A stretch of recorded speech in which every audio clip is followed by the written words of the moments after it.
Showing a home for rent before it's ready or when it's still tenant occupied? Good idea, right? Should you start showing a home for rent while still tenant occupied? No, you should wait until the home is vacant and shows well.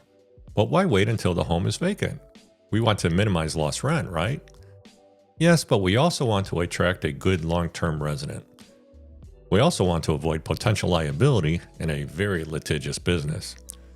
Let's go over the reasons why you should only market a home for rent when it's vacant and rent ready. Boy, I don't even know where to start on this one. I made a list here, so let's just get into it. Okay, let's start with you get a better resident. When the home is vacant, it shows better and will attract a better resident. A vacant home is clean, attractive, and ready for move-in. It presents much better than an occupied home with junk everywhere and dirty dishes. Next, you may have disgruntled residents in the home. If we have a disgruntled resident in the home for whatever reason, for example, maybe they were charged a late fee and they're holding a grudge, they may say negative things about your property or the management company. This will start off a new relationship with a resident on the wrong foot. Okay, next, you run the risk of a stale listing. If a home is not renting while tenant occupied, the rental listing can go stale. A stale listing is when a home stays on the market too long. This causes prospective renters to wonder what's wrong with the house, resulting in even longer days on market. Next, you can have privacy concerns or even accusations. Residents push back on having their privacy invaded. This can escalate into an accusation of personal injury, their personal property damaged or even stolen by strangers in the home.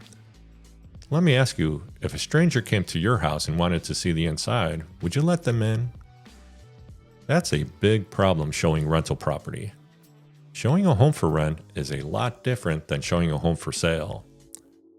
For showings where a house is for sale, the buyer looking at the house has been pre-qualified and usually has a relationship with the realtor.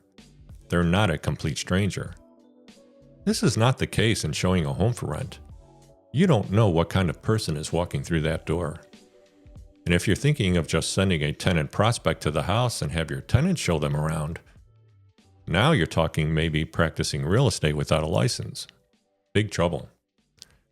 Okay, next, you can have a big problem if the current resident holds over. We all know life happens. If the current resident holds over, basically stays longer than expected, or worse, decided to stay and not move out because their life has changed, now you have a problem. It's not uncommon that residents change their mind and stay.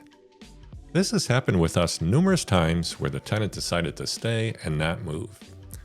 If you already rented the home to a new tenant and they don't leave, there may be a household with nowhere to go. You don't want to do that to people. Next, you will know why a home isn't renting.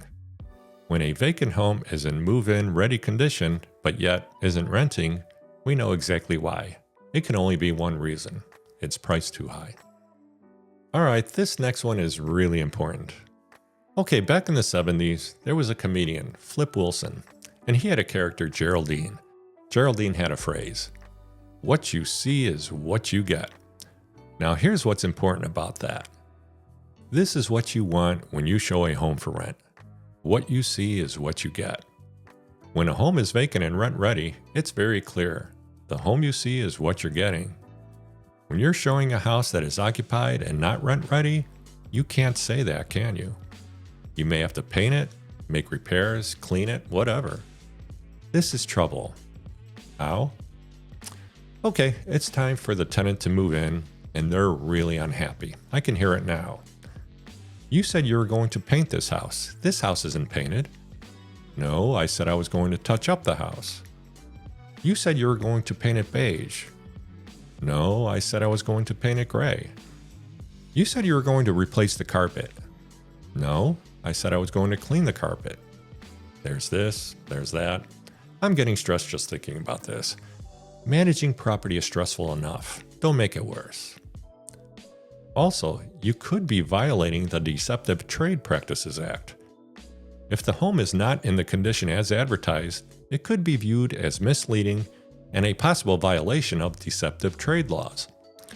The resident may think they were supposed to get a different looking home and file a complaint. And who needs that? The government steals enough money from you. Don't give them a reason to come see you. Moving on, how about you're inviting a security deposit dispute? If a tenant moves out and we discover they caused property damage, we will charge their security deposit for the repairs. Tenants may dispute the charge or expect not to be held responsible because, hey, they did you a favor by showing your property. The last thing you want is a security deposit dispute. Security deposits are legal landmines. Okay, let's wrap this up. Although it may seem like you're getting ahead by marketing a tenant-occupied property to minimize lost rent, the reality is it's best to only market your home when it's vacant. It will show better and rent faster. You'll attract a better resident who will make you more money over time. You'll expose yourself to less liability, avoid the risk of a stale listing, and just have less stress. Just remember Geraldine when showing a home for rent. What you see is what you get. I'm Michael Belon. If you ever need help with your property, please reach out to me. Thanks for watching.